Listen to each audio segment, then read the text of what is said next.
I think we first had a call. I was sitting in New York City, and my friend Dr. Lauren calls me, and he's like, it was like 10 o'clock at night. I'm like racing on the sidewalk going to dinner. And he called, like my friend, our mutual friend, Dr. Lauren calls me. He's like, I have the story for you, Andrew. He goes, my friend Jose was just on Anderson Cooper talking about how he was in Venezuela for a business meeting, and things went south, right? And his life changed significantly. You know, I did Anderson 1 month after I came. You know, I had barely 1 month, and I received a call. Hey, you want to be with Anderson? And it was funny because the last year I had access to Have TV, and I was always looking at Anderson. I said, well, great. I said, I cannot believe that. So being with him was really great, yeah. Were you nervous going on to that show? No, to tell you the truth, no, because he's so easygoing, you know. And we got a great connection because I always talk about the Man on the Search of Meaning in the book. And I didn't know that that's his book, you know. So, his favorite book. Oh, yeah. Man's Search for Meaning by Viktor Frankl. Yeah, Viktor Frankl. So he told me that he read that book every year, and he recommended everybody. He gave to his friends. So when I told him that I had the opportunity to read the book, being there, and that inspired me, wow, immediate connection, you know. That's amazing. Well, this is a pretty pinch myself moment, like to have somebody who's on Anderson and then be on my podcast, and we're in Houston at the Team Never Quit studio. Like a huge shout out to my boy Hunter for having us. And this is a dream come true. We got Saul in the studio and your wife here. Great, so my friend. This is a really fun day and a treat. I would love to go back to the day that you were flying to Venezuela. Can you kind of set the scene and tell us what happened? That was November 18th. If you go back, November 18, 2017 was the premiere of Superman. I'm a big fan of DC and Marvel, you know. All this stuff is great for me. So I was excited because I was in Superman the premiere. I was with her. There is by the time, her is your wife. My wife, yeah. You know, there is a studio movie grill that was a place here. It disappeared, but by that time was you know, this fancy movie theater that you drink, you eat. So we were there, you know, having dinner, having some scotch, having a vodka. I was ready to get retired because I had come back 1 month before. I had a meeting with my boss, and he accepted my retirement. And you were CEO. I was a CEO, but the story is that I was the CEO of the company. But that year, the situation between Venezuela and U.S. was really bad. What year is this again? 2017. Because in August of that year, the administration that was in place, the Trump administration, they declared the Venezuelan regime illegitimate. It's a communist regime. They declared that it was illegitimate, and then they decided to impose sanctions. So CITGO Petroleum is a Venezuelan-owned company. So for me, it was a real nightmare because we are a U.S.-based company, get protected. It became a real nightmare. So I told my wife, you know what? I'm going to get retired. So I flew in October. I told my boss that I had 35 years, and then back and forth. He accepted my retirement in 4 months. The finish line is here. So I was ready, 35 years, pinnacle of my career, CEO, ready to retire, going to become an advisor. I was ready. So I came back, and I came in vacation mode, ready to Thanksgiving. So I'm in the movie with her, chilling out, and I begin to receive that phone call. I always say that things in life always come with a phone call. If you go back, anything in your life always comes with a phone call. It came my phone call. The guy began to call me. I was in my suit. I had my phone in my jacket. I take, and when I see, it was my boss. I said, well, it was a Saturday. So I said, okay, I answer. And the guy began to yell to me why I was not answering. No, I'm in the movie. You have to come tomorrow to Caracas. He said, why? There's going to be a big meeting here, and you have to be tomorrow. I said, well, okay, you know, tomorrow. Tomorrow was I called my assistant, and I organized the VPs to travel because we were revamping a refinery in Aruba at that time. So they wanted me to go to make a presentation. So I went with my 5 top executives. They were involved. So you call them too on Saturday? No. He called me, and I called them immediately. Hey, tomorrow here in the hangar in Sugarland. Next day, flew into Caracas. Well, it makes it a little easier to fly last minute, I suppose. Well, you know, When you got the jet, I mean, well, come on. I had a Falcon 500, you know, a very nice plane that you can go to Europe, to all over. And I was used to it, you know. So by the way, I was very used to go back and forward to Venezuela to make presentations. So I didn't see nothing wrong. It was normal course of business. And I said to my wife, you know what? This is going to be my last meeting before retirement. So I'm done. Tomorrow I'm going to come back. Normally when I did this type of trip, I flew, and in the night I was in my home. So I decided, let's stay there. The other day I had to go to Aruba because there had been a change in the government. The prime minister of Aruba wanted to meet with me for Aruba refinery. I had everything set up, go to the meeting, go to my vacation, get retired. My friend, never happened because I flew to the meeting. I did the meeting. The funny thing is that I went to the meeting, was a big crowd, 1,000 people in a very big room. I made my presentation, standing ovation, and I said, what a way to finish your career, my friend, you know? And when I was in that, you know... You're on a high. In the high, I saw 20 guys coming in with I always say that they were coming with this Robocop outfit, you know, very tall guys, all in black, and they use a mask. By the way, if you see the cover of my book, you will see the mask. It's a mask like Darth Vader, very scary, and they put a skeleton on. So it's, you know, the intention is to scare people. This is the counterintelligence police of that country. So the guy came, they asked for me. So the guy that was with me said, hey, this is bad. These guys are the DGSIM. I didn't have no clue what these guys were. So I said, what is the DGSIM? Well, these guys are the counterintelligence police. So these are the guys that government used to do bad things, you know? I mean, Venezuela's no in joke. Venezuela, yeah, in Venezuela. This is, you know, Venezuela today is a communist regime. They are backed by Russia, backed by China, by Cuba, you know, and those guys, they replicate all these things. So that if you go back to all these countries, they have this type of Praetorian guards. So these guys asked for me, and when they asked for my name, I said, hey, this is me, come. So it came a general because he's a military police, and he guys introduced himself. He said, you're accused to, you're American spies. You committed treason to the country. You are involving in embezzlement and corruption and a lot of more charges. And then they put us the handcuff, and I was in shock. I said, this is not happening to me because I didn't know what was going on. And I said, no, this is a mistake. There is a confusion. I told my guys, no, we're going to clarify this. This is a mistake. That mistake lasted 5 years. That day was the last day I saw the light for the next 10 months. And I heard the voice of her 10 months after, and I saw my friends, my colleagues 1 year after. So I was putting in a solitary... Your colleagues as in the 5 other executives that were with you? The 5 other, we were all separated. I saw them 1 year after. So I stayed, they put me in a place that is called the submarine. The submarine. Yeah, it's like a vessel. The vessel doesn't have, it's a vessel. No windows.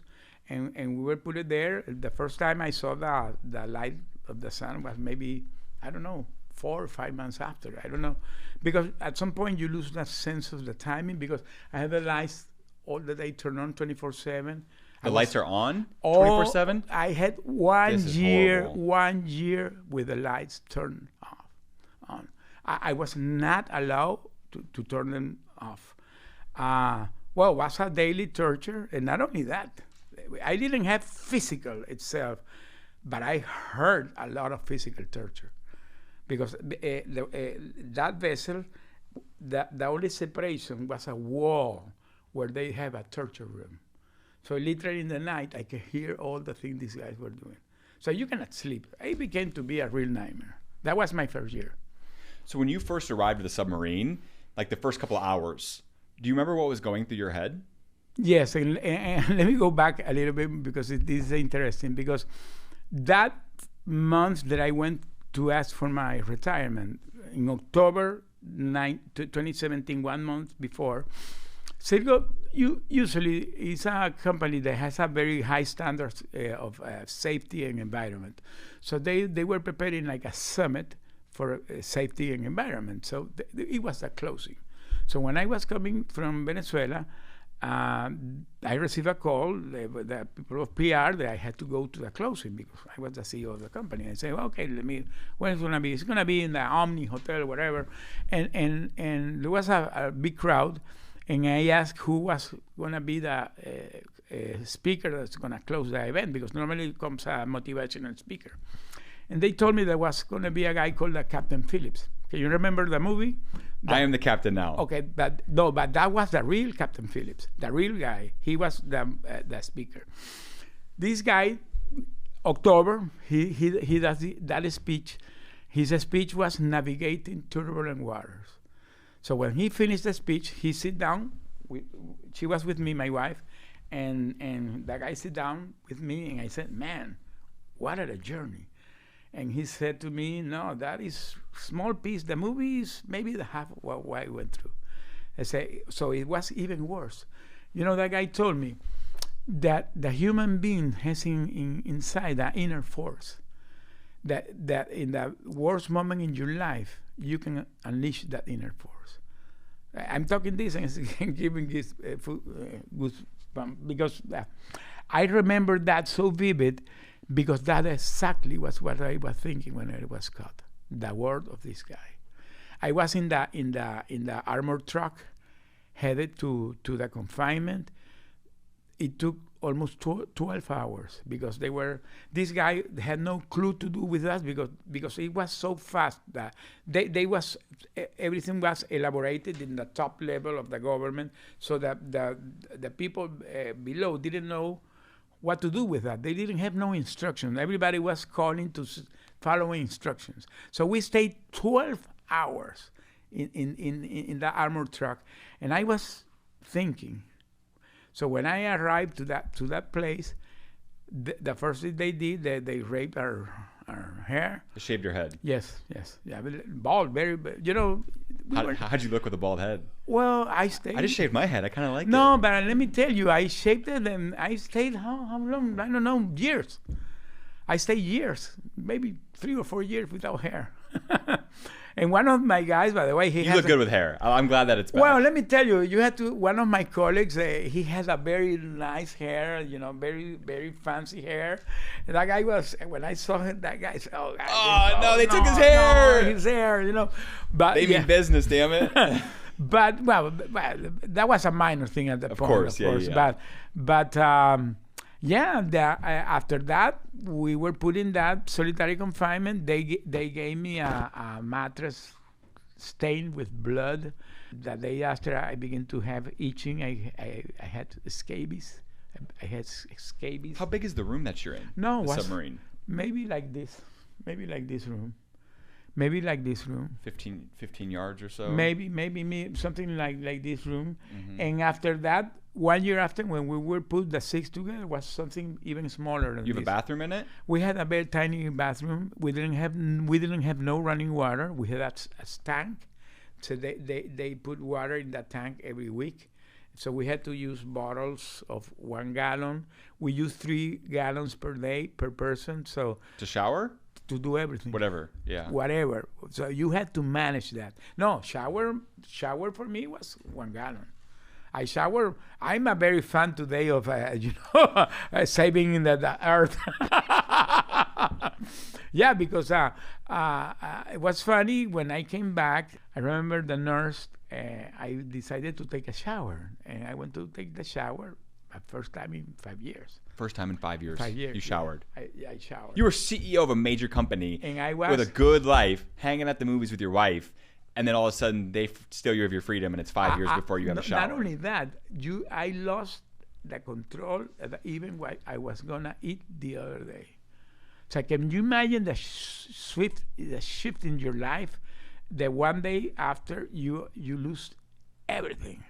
I can't even imagine, but I do know that the human body and mind is really good at adapting.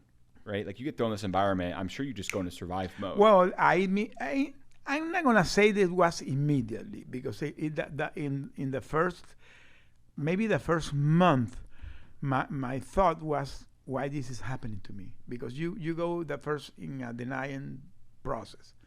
This is not true. This is not happening. I have a perfect life. What this is happening to me?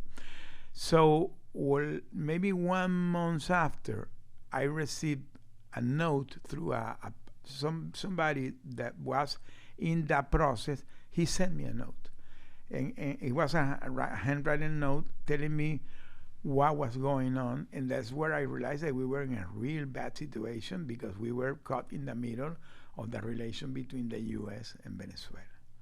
When I realized that their situation was a political situation, I said, man, this is going bad. And it began to go even worse because we heard that the U.S. ambassador tried to visit us, and they denied the visit. So that made mad the administration that was in place here. That, like I became really mad, and the situation we became very tense, and they recalled the ambassador. So when our ambassador is recalled, can you imagine how the relation began to go? So when we heard that the U.S. ambassador was recalled, we said, man, we're left behind. In that moment, we said, we're left behind. So it began to pass months, and we didn't have no clue what was going on because I didn't have no contact with them. I didn't know what time was. I lost the sense of the time. One day they opened the door and they said that I'm going to receive a visit. And when I see they come two guys, they introduced to me was a French guy and a Spanish lady, and they were UN people from the UN. So they told us that the U.S. government contacted through the UN this commission. There is the Arbitrary Detention Commission of the UN. So they flew to Venezuela. And that's the first time that I heard that they talked with the other guys because I didn't have where they were. They told me, no, we talked with all of them. The lady was very scaring for safe because I didn't see myself. But when she saw us, we were in a really bad shape. By the time I had lost 100 pounds. 100 pounds? 100 pounds, yes. Over what time period? Maybe 10 months. 100 pounds, yes. Because I was starving. So what's going through your head every day? In that moment, I was having, to tell you the truth, a lot of bad feelings. I was even thinking that, wow, if this is my life from now on, I prefer to take it off.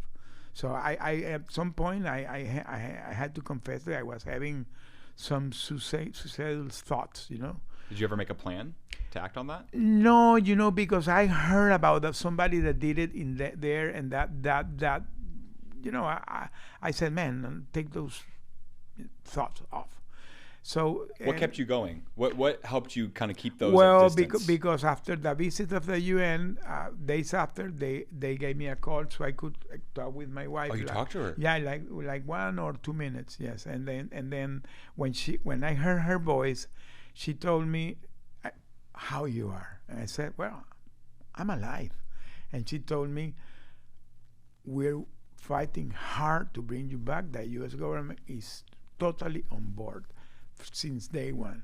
So when she told me that, wow, that was like okay. So there's something going on. There's hope. That they begin to be hope. Maybe 2 months after, one day because always was like that. Suddenly they opened the door, come on.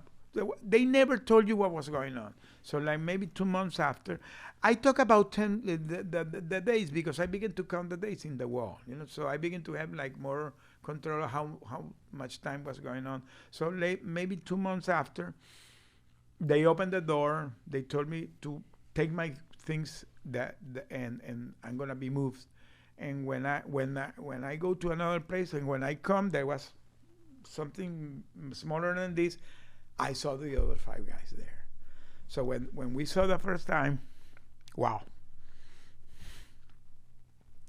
it was emotional because we Well, it became very emotional because it was the first time we saw us, and well, we hug ourselves when we begin to talk how we were. All of us was in a very bad shape. Because I was the most with a lot of skin. The other guy was really skinny. I saw one of these guys. I was really, really impressed when I saw them, because we were like literally living in a concentration camp. We looked like skeletons. But we're together, and I always say that we did because we were executives, we had strategic mind thinking. So we created a board. We literally the first time having a sharing a table in 1 year. We had sharing table because we were eating in the floor, So that installation, we had a chair and a table. So we sit down in chair in a table, and we decided to create a survival plan. We said, okay, man, now we're together. We're gonna create a survival plan, and we did it for the next 4 years. That's what we did. During the next 4 years, we stick to that plan on a daily basis. One of my guys, it was Valerio, he was the goalkeeper, he was the plan keeper, he was always taking care that everybody was stick to the plan during a daily basis. So we begin to, for example, we had 3 ball beds. In the morning, I was the first that I wake in the morning, so I went to eat in my table. Everybody, all the lights turned off. Everybody in quiet silence. I could eat, because now by that moment we were allowed to begin to bring food, because the situation was so bad in Venezuela, because the sanctions already was 1 year after, so the sanctions were affecting, the economy was crumbled. There was no food, there was no medicine. So my family decided that my eldest son, he moved to Colombia. Where was he living before that? He was living in Aruba. Because he was oil. By the way, I didn't say we are 4 generations of oil workers in my family, because my grandfather worked in the oil and gas, my father, I, and my son too. So we are 4 generations. So my son was working in the Aruba project. So he decided to quit, and he moved to Colombia, and because Colombia is in the border with Venezuela, so he began to every week. He did the grocery during 1 week. He sent a box through a courier to Venezuela, and somebody that my family had picked, they cooked, and they sent me the food they send it every Tuesday, every Thursday, and every Saturday, three days in the week. So I began to have this food and medicine. And when I was returning the trash can, I took that decision. They began to write letters. So I began to write letters to her, and we began to do it in every 2-3 days, and she began to answer me, and we stayed doing that during 3 years. What would you try to communicate in those letters? We were talking about what I was feeling, the emotion, the things that I was going through in the moment, asking for my family. She was answering me, telling me in secret code. We created a secret code, so now I'm more informed about all the things that the U.S. government was doing. My son that was in Colombia, he began to be the focal point, because the U.S. government asked us to have one focal point for family, because we were 6 families. So my son was the focal point. So every time anything had to happen, the officer flew to Colombia and met with him. And so by that moment, the U.S. ambassador that was recalled was living in Bogota. So he met with my son in Bogota. So he began to have the connection. So the connection began to be very, very, very, very personal. Mary flew 2 times to the White House. Your wife? Yeah, my wife, she stayed 2 times, went 2 times. So that the communication began to be very, very, very frequent, because this became to be a very high politics. How many letters did you end up getting out?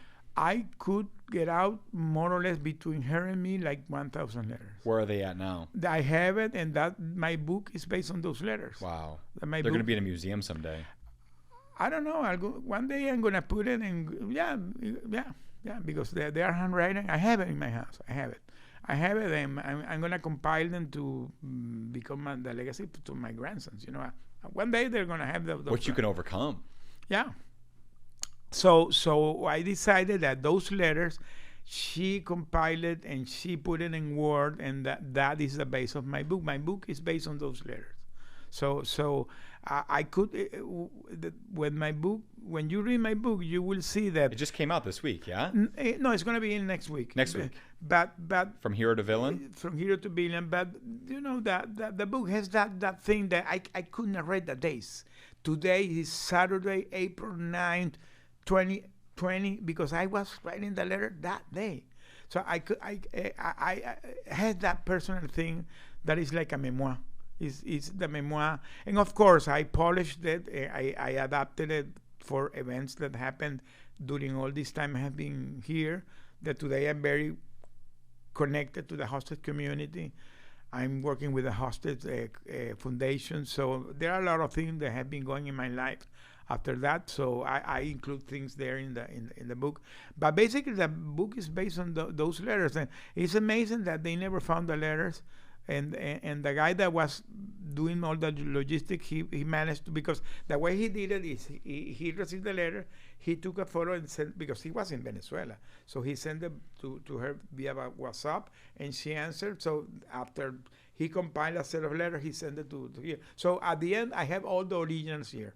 You mentioned that it was kind of a political move, right, on Venezuela's behalf. What did you end up learning about their ultimate goal by keeping you 6 detained? Well, the first thing they begin to ask for to get a release was get lifted the sanctions.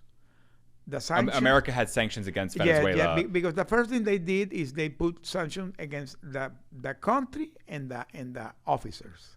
So they were asking first to get released the sanctions. The U.S. government didn't agree, of course.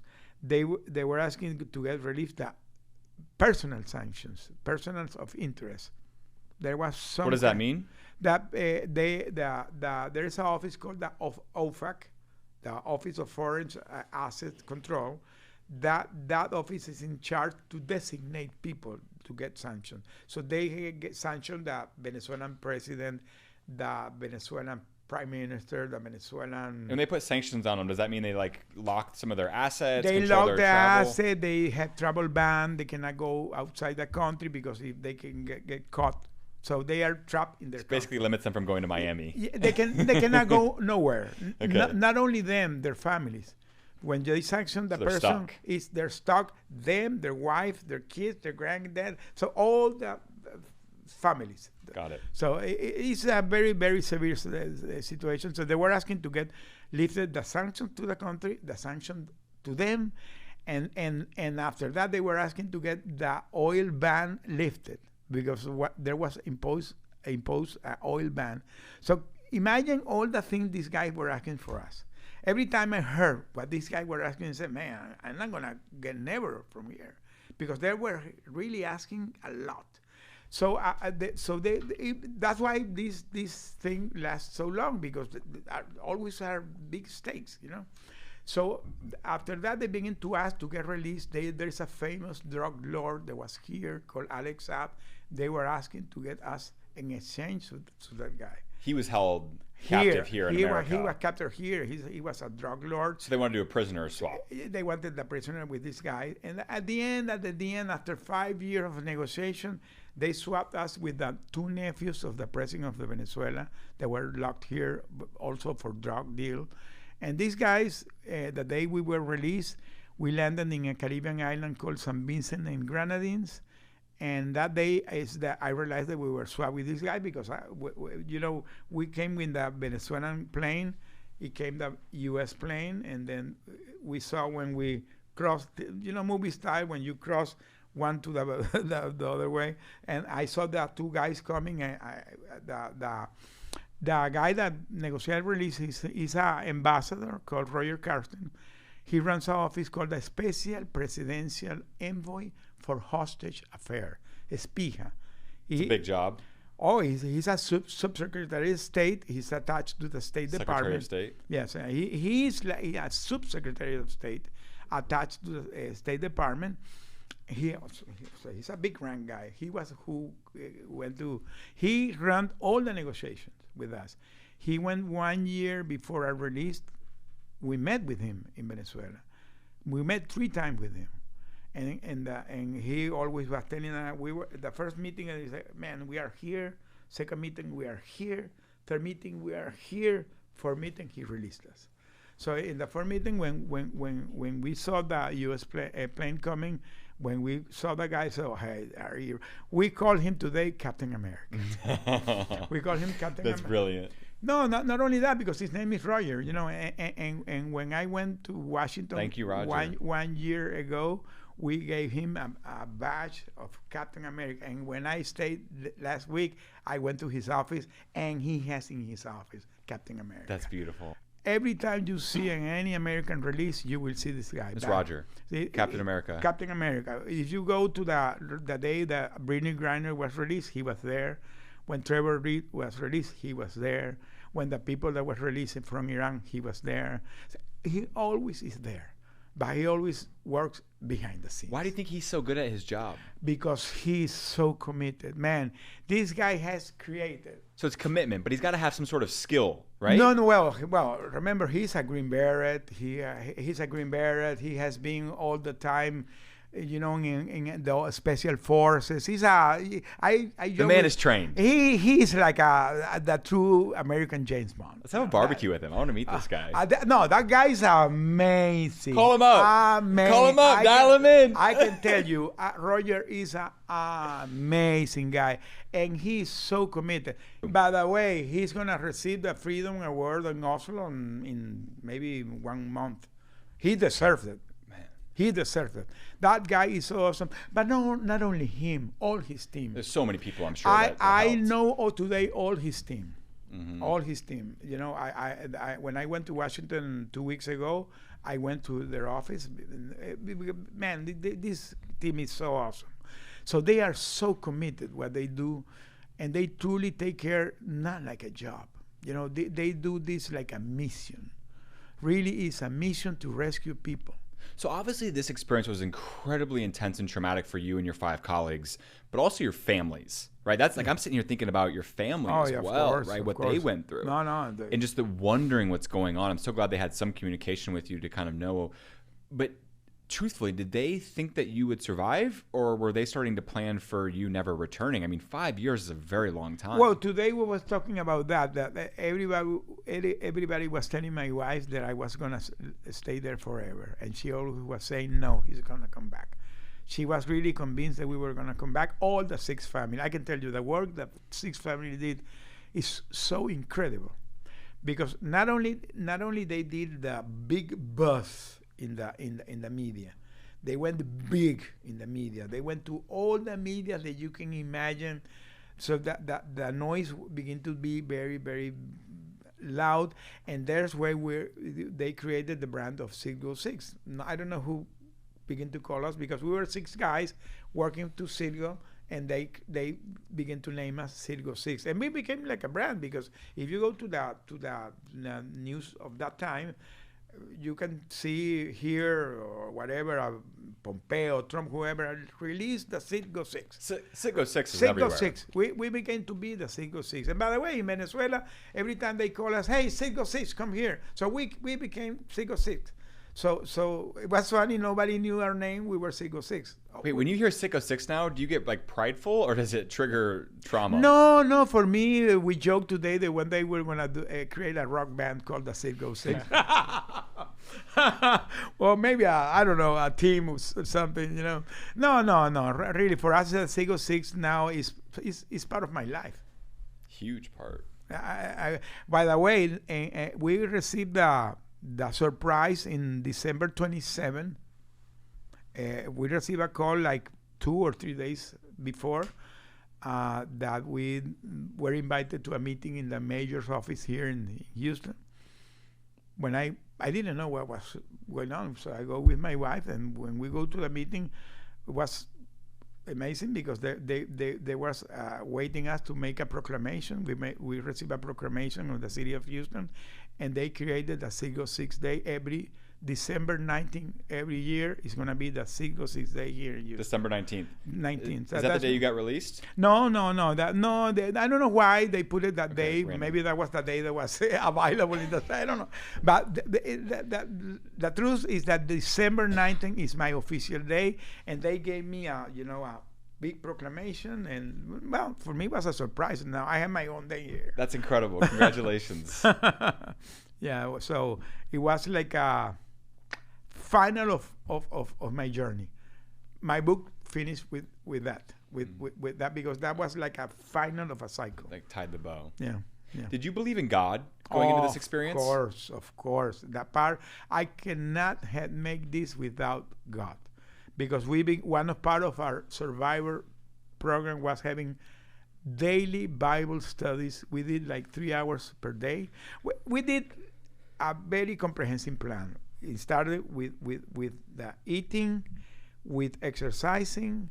We did a lot of things: yoga, meditations, push-up, static running. And in this tiny place, we were like hamsters doing things. We began to read. I was always writing, and we even had a domino, not this fancy like this table, but we had a domino, and we did a domino tournament there, because we decided to try to have fun, because we discovered that for some reason of God, because we were not friends. Some of those guys, the first time I saw him was in the plane the day we flew. 2 of them was the first time I saw them. So we were not friends. But we discovered that we 6 were long-term marriage, successful oil and gas career, God believers, and with family that supported. All 6 of you believed in God. Only one of them praised Buddhism, but the other 5 were very Christian guys. So we begin to praise God, we begin to read the Bible, and we begin to pray a lot. So we stayed almost 3 hours a day. At the end of the day, we closed the day reading the Bible and pray. So that became part of our daily routine. I read the Bible a lot of times. And today I'm very connected to my church. I'm coming today from a whole day church service. You could be a pastor. Not a pastor. You could be. I'm not a pastor. Today I have a show in a Christian radio station that I'm invited. See, this makes sense. Man's Search for Meaning by Viktor Frankl. It's a very popular book. Everyone recommends it that I talk to. I've enjoyed it myself. Had you read it before? No. For me, it was a magical moment when I received that book, because as I said, I was in a military installation, and I was with all the military political prisoners of Venezuela. Can you imagine being with generals, colonels, captains, lieutenants in jail? Very high-skilled guys in jail because of opposition of the government. These were Venezuelan generals? Venezuelan generals. They were caught because they were trying to do coup d'etat, So what does that mean? Coup d'etat is try to force the regime to go out, So this general that he's a very popular general in Venezuela. He's a very high-ranked general. He's a 3-star general, by the way. He was one of my neighbors. So this guy, he was allowed to bring books because they respected his rank, So this guy had a lot of books. One day he told me, "Hey, read this book." So I get that book, Men in the Search of Meaning. First time I heard about that book. That guy was really talking to me.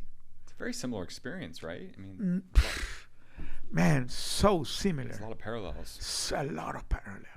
A lot. Man, there is an event that I was living in that moment.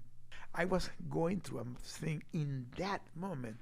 Then when I read it, was exactly what this guy was going through. I said, no, this cannot be a coincidence. So it really was something like, wow, this guy, and that for me was like a game changer. Understanding that was happening, that I needed to find my purpose, I needed to stick to my family, I needed to come back in one piece, in body and soul, in spirit. Man, that really changed my life. I can tell you, game changer, totally game changer.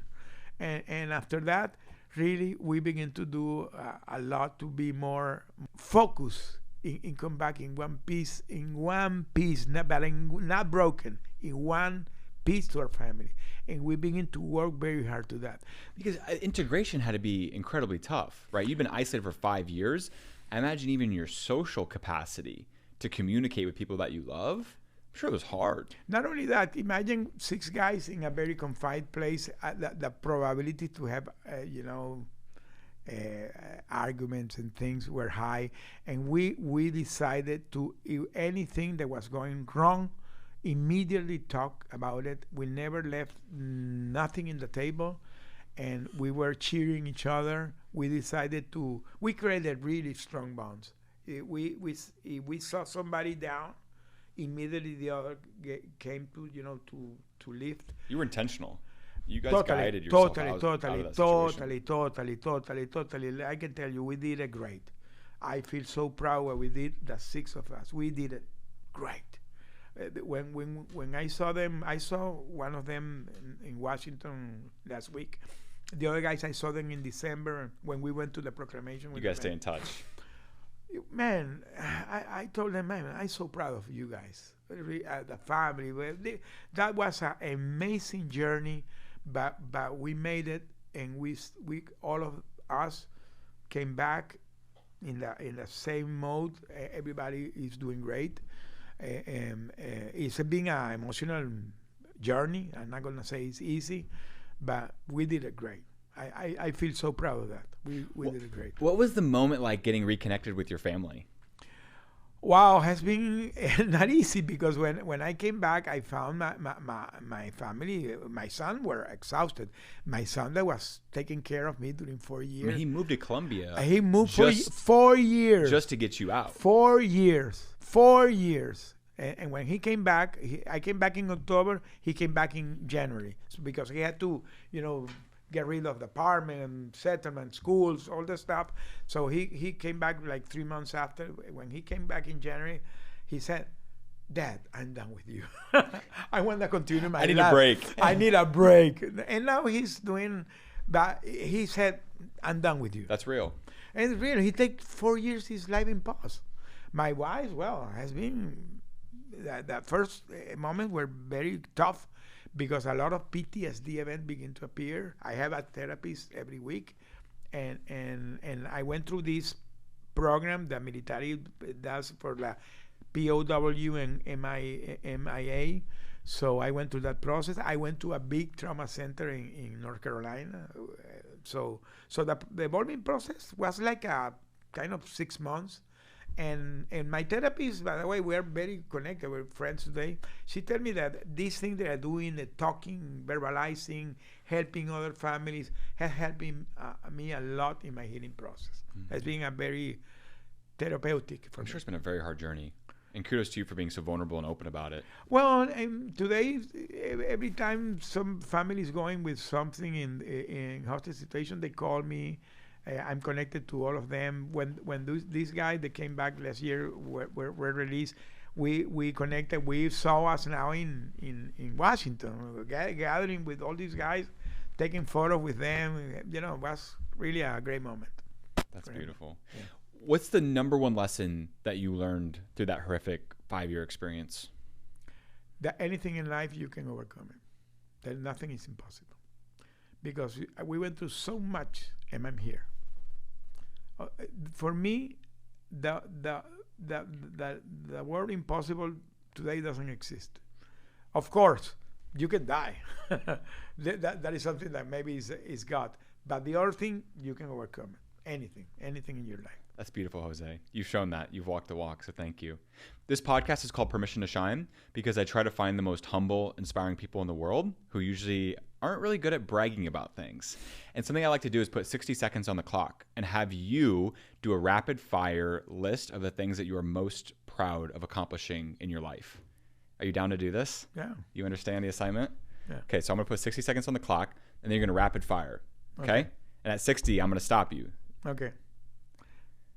60 seconds on the clock, go. Okay, for me, the most proud thing in my life is connecting with my family, putting my life in where he has to go, reconnecting with God, reconnecting with my family, shifting things that I did in the past that I could revisit all my life, and now I'm very aware of the things that I did wrong, that people have to understand that sometimes you commit these situations, and anything in life you can overcome it. Anything. Today, this is part of my mission. Give the message to the people that anything that you're going through, you can make it, but you have to connect to God, your family, be focused, having positive mindset, take care of yourself, your mental health, and that's very important. 10 more seconds. Keep going. Okay, well, this is for me my message, my friend. That's my message. That's very it. Crystal clear. Oh, Crystal man. clear. Well, Jose, thank you so much for being here. Thank you for sharing your story. Anything else you want to share with the listeners before we wrap this up? Well, that my book is gonna be out. Hero to Villain. From Hero to Villain. And they can find it on Amazon. Amazon, Barnes Noble, Inger's Park, and there's gonna be also in the bookstores. And I'm gonna begin the marketing campaign, of course. So where can people connect with you at? You know, I'm very active in LinkedIn, and I have my webpage that, by the way, was refreshed yesterday. Is Jose Connect. You can go Jose Connect. You can find my coaching, you can find my speaking, you can find my book, my podcast, my newsletter. Everything is there. JoseConnect.com. JoseConnect.com. That's amazing. Very, very easy. Jose, thank you so much, man. You're incredible. What you've overcome. It's awesome to meet your wife and have her here as well. And just thank you for sharing your story. Thank you. Thank you for having me.